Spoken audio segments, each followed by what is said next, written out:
How's it going, everybody? It's your boy CanDoKen, and welcome back to another Genshin Impact video. This originally was gonna start as just a Farina Misconceptions video, like the Huta one, but some changes came out recently. I'm sure everyone who's watching this video has already heard of the new Farina buffs. Those came out, and a lot of the stuff that I had in here I had to kind of tweak and change, so I figured I would change this from being just like a Farina Misconceptions to talking a bit about these changes and kind of how they affect certain things that were gonna originally appear in this video to begin with. But real quick, I do try my hardest to make these videos function as best as they can on mobile devices. So I try to use bigger fonts, clean screens and whatnot, just to, to give you mobile viewers a little bit more, ease of viewing. If you appreciate anything that I do here on this channel, feel free to leave a like, subscribe, leave a comment, help us get the 1K. I would greatly appreciate that. All right, this time, now we're getting into it. So with these recent changes, her burst cost went down from 60 or down to 60 from 70, which is really good. That means we'll have an easier time bursting off cooldown, an easier time building elemental, or energy recharge. That's really good for us. The fanfare stacks. Now this is an interesting change. It used to be a default value of 450 fanfare stacks that you get from draining your health. It's been reduced down to 300 stacks. So that is our maximum now, which means two things. The maximum buff is now lower. So we used to be able to get like 99% damage bonus. Now it's like 75. But that's not bad because it's easier now to reach the cap of 75, whereas when it was 99, it was impossible to get any of these stacks. So this is a good change, decent change. The damage conversion ratio has been increased. So again, we can reach the maximum damage bonus a lot easier. The cooldown has been reduced to now 15, which is really good. It was 18 before, which the burst lasted 18 seconds and had an 18-second cooldown. Now it lasts 18 seconds, all the same, but it has a 15-second cooldown. So it's sort of like Nahita's skill, I'm pretty sure. You can cast it multiple times if you can get the energy back up, so that's really good. A lot of people are really torn over these changes. The C2 and C6 have been swapped. Now what this means is the original C2, you got a hydro infusion, and Farina could take the field, generate stacks, which was really good, but it had the added benefit of also healing your teammates during this time for a significant portion of their HP. This has been changed. Now her C2 grants 200% efficiency on the fanfare stacks that she generates. So it's a really strong buff, or really strong constellation. So it's not like we're losing a lot, we're actually gaining a lot more. Like if by getting the C2, you actually can probably max out her buffs now. It also increases her max HP, which also directly synergizes with every other aspect of her kit, her damage, her buffs, her HP drain.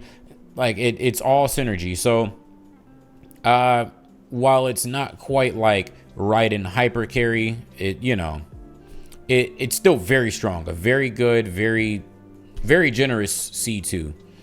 C3 and C5 were swapped. That's just the burst level versus elemental skill level. So I believe burst is now C3. So if you go for C3, you can get your burst leveled up. From my understanding, these changes aim to reduce the disproportionate amount of Fontaine only synergies that she had beforehand.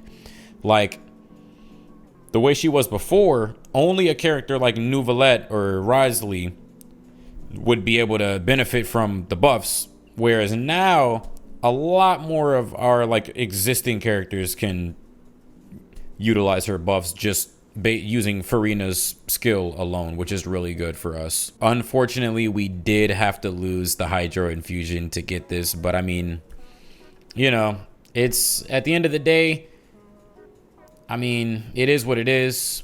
I was really looking forward to the Hydro Infusion myself, being able to use my Hydro Clown for, a brief period of time on field. But I mean, it is what it is. So basically what it means, we have a smaller maximum damage buff.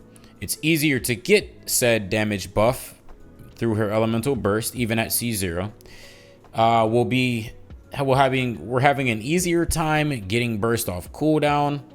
Her new cooldown of 15 seconds means we can 100% uptime on the buff should we have the appropriate amount of HP and ER and whatnot. The C2 changes means her max HP increases during burst. She gives bigger buffs. She does bigger damage. Basically, you can run a Favonius weapon with C2 without issue as well. You won't be missing too much damage since you're getting the damage buffs during burst and you're also getting your damage buff by max HP, which is just a win-win. You can also use the new Ferryman fishable weapon. That actually might be a decent weapon now with these changes, so that's something to look out for. Our first misconception from the original video is that she doesn't apply enough Hydro. Basically, no team in the game actually requires the amount of Hydro that Xingqiu applies. Like, he does great as a solo enabler. He never fail you. Like, there will never be a time where any other element will overtake his Hydro application, period. Like, that is a fact. But like, that's not to say that like you need that level of Hydro application for like any of the reactions or teams in the game, like, especially if we can get Farina to maybe apply multiple units more of Hydro than he does, like it'll be all right. Like, even like Huta teams, like if you're doing like regular N1Cs, or if you have like a unit like Kazuha buffing damage and swirling Hydro, like you won't ever like be missing the the additional Hydro output. I'm certain that running Farina as a solo Hydro is something that Hoyoverse has considered, and it's something that's going to be doable on teams when she comes out. So I don't think we have to worry about that. Another misconception that we have to put to bed is that she doesn't work with Huta. We gotta stop saying that. We gotta stop saying that. Stop it. Stop it. When I say that Huta is not barred by being below 30 or below 50% HP, like, the only thing that Huta is receiving from being below 50% HP is a 33% pyro damage bonus. That is the only thing she gets. Huta does not live and die by a 33% pyro damage bonus, especially when she can run on a team with Kazuha and get a Viridescent buff plus a 40% pyro damage bonus buff, run on a team with Farina as well and get a 75% damage bonus buff, and then with Bennett get an absurd attack buff that scales even higher than Homa. Like, we have to put this to bed. Huta does not need to be run below 50% HP. She can run on a team with Bennett, Kazuha, and Farina, and it will do damage. It will probably be her best team. All right, let's stop saying, let's just stop saying that Huta does not work above 50%. Stop that.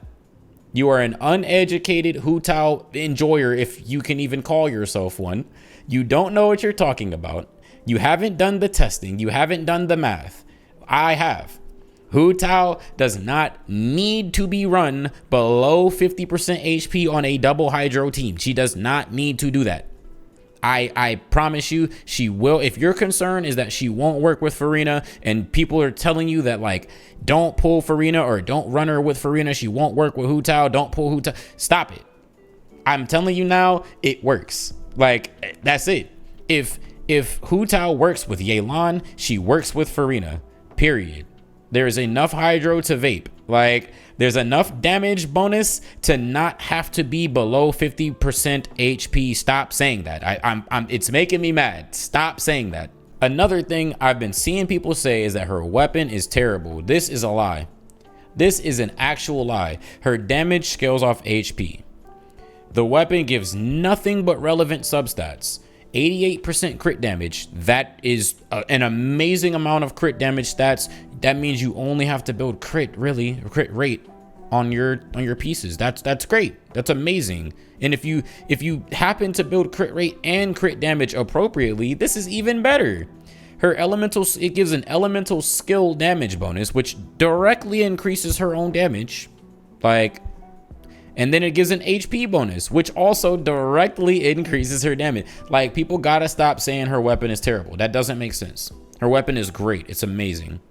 Also, now that the burst cost has been lowered, not having like an ER stat on the weapon is less of an issue now, since the burst cost is 60, which means it's a lot easier to build the relevant energy recharge stats in order to justify running this weapon. It's the same with Yelan.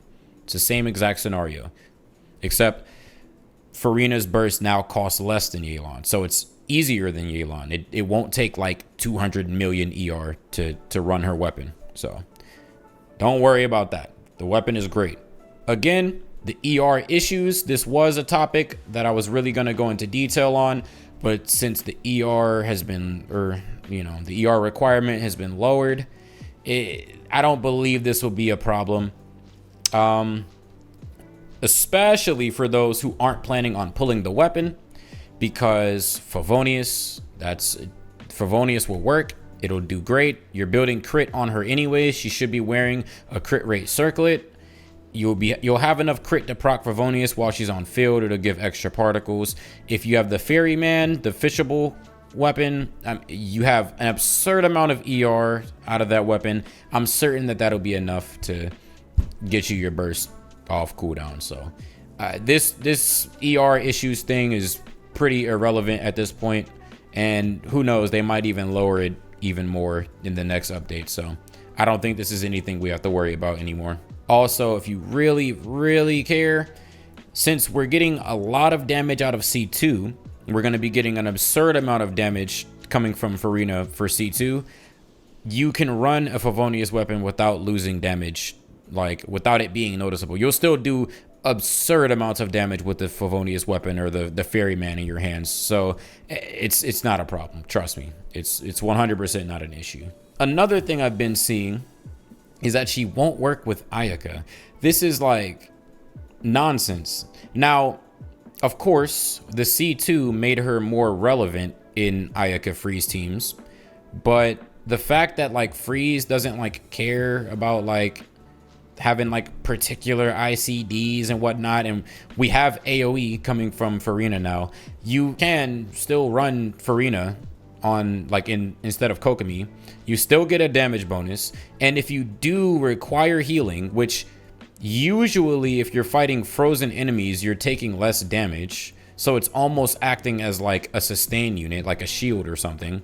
So you're taking less damage, but if you do need to heal, you can still switch Farina into heal mode and get your heals that way. Granted, it's going to be single target, but I mean, how much damage did you really take from a freeze team by frozen enemies? You know, like you didn't really take that much damage to begin with. So switch, heal up as much as you need to, and then switch out. And I feel like we're pretty good in that regard. So as for my final notes on Farina, we're getting really good damage coming from Farina. She's got an incredibly strong kit. Like a lot of kits, you can take a look at them and a lot of things don't synergize quite right. Her kit has a lot of synergy. It's really strong, really potent.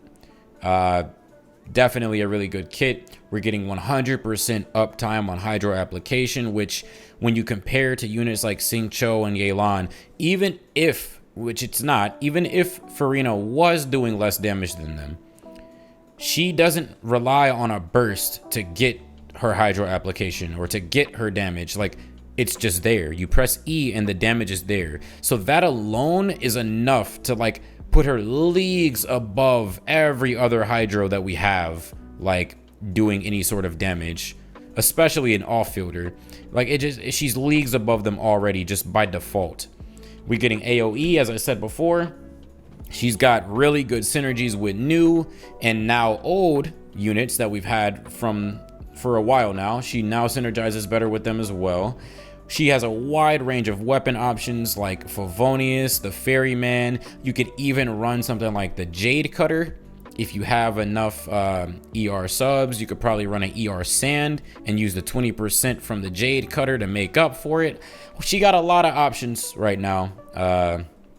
So I think she's a really flexible unit, a really good like free-to-play unit too at this point. Maybe not so much before, but as of right now, with these changes to her burst, I think she's a really good free-to-play unit, very strong. You can't go wrong pulling her. She's an Archon, like she's gonna be great.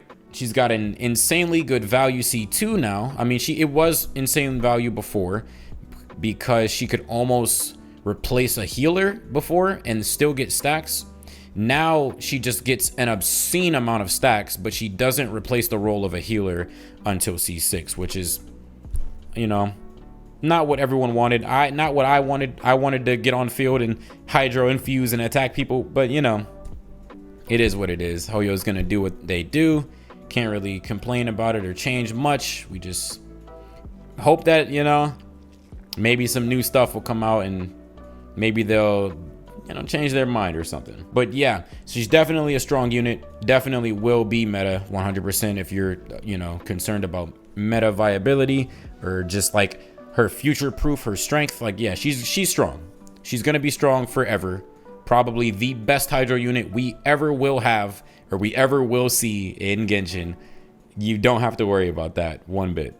So again, that's pretty much everything so far on Farina.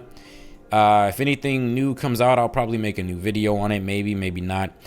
But if I helped you out in any way, or if you found this interesting or informative, please feel free to leave a like, subscribe, leave a comment down below telling me where I'm wrong or where I'm right or how I helped you out, or, you know, just to talk about anything else. I'm always responding to all the comments. So without further ado, I will see you all in the next video. Deuce.